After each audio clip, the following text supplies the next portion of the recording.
Looks like someone's bumped his head. Dayne Brajkovich back in court again with a conspicuous band-aid. Another hearing about whether he breached the insignia laws that ban bikies from displaying gang tats and colours and anything to do with bikie culture. You'd think that was an open and shut case.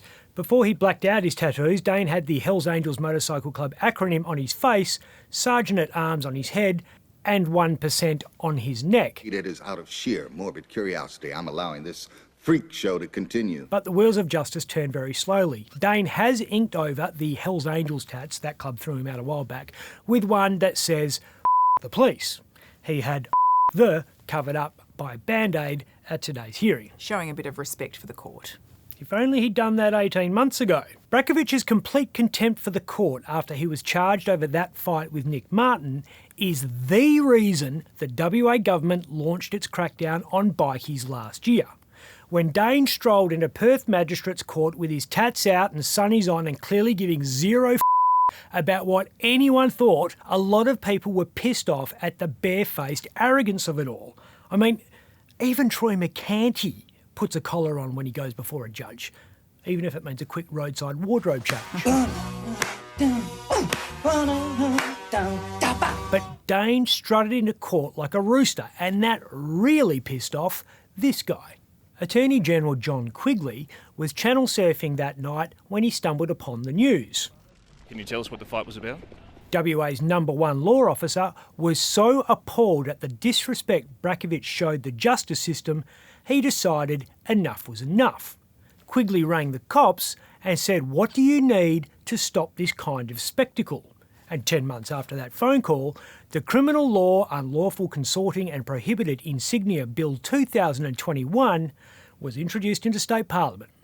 Every bikie who is pissed off at that legislation, which is to say every bikie, should have a little talk to old mate Dayne next time they run into him. Because he's the reason, boys, that all of you can no longer wear your colours. He's the reason you're getting hit with dispersal notices. Yeah, sorry, I didn't really think that through. One lawman's rage at one outlaw's open mockery of the law was the final straw and the impetus for the most sweeping anti-gang laws in Australia in the past 20 years. The AG's no wallflower. Neither is Andrew Forrest. Australia's richest man has a pretty full dance card at the moment. He's busy ending slavery, cleaning the world's oceans, closing the gap, and stopping climate change. His latest challenge is the most audacious yet, making Carillion City not crap. Can it be done? Nicole Forrest is spearheading plans to turn the once flash shopping centre into something good. Mind you, anything's an improvement because it's been vacant for months. Well, Twiggy seems to be on a spending spree at the moment. True. The Carillion City purchase is one of a lot of commercial properties that he's snapped up. He's had the Old Swan Brewery for years. That's now the headquarters of Tattarang, which is the holding company through which the Forrests are buying the world, it seems. Tattarang gets the money from Andrew's twice-yearly dividend payments from his 1/3 stake in Fortescue Metals Group. Tattarang has 6 businesses. Carillion City and the brewery are part of a subsidiary called 58, which also owns this building on St George's Terrace and 2 accommodation properties in the Pilbara.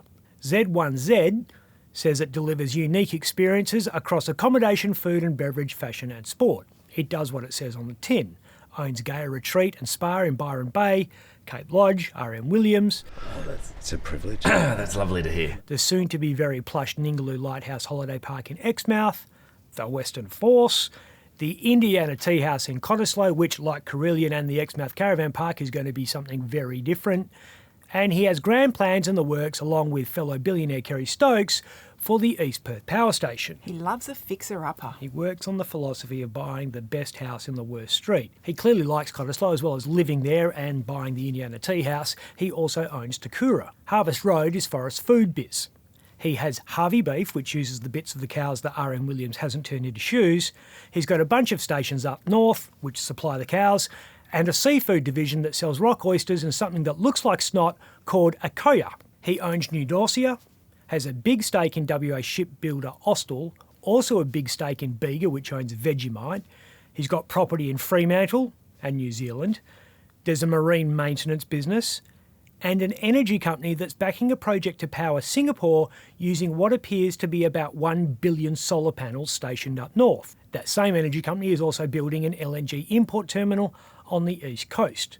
He's into nickel, again. didn't let the bad taste of anaconda stop him, and he's obviously well into iron ore. That's a lot of toys. You know, I don't think there's ever been an Australian, even going back to the days of the gold rushes or the height of the whaling and the forestry industries, ever been an Australian that has been walking around with this much money. Everyone will be working for him. Was Clint Eastwood his voice coach? Sounds like he's gargling gravel. He's got $120 worth of blueberries and raspberries on the table. With that much roughage, he's going to be generating a few carbon emissions of his own. Except you. Get out of here. I'm Ben Harvey. For more Up Late, click the subscribe button below.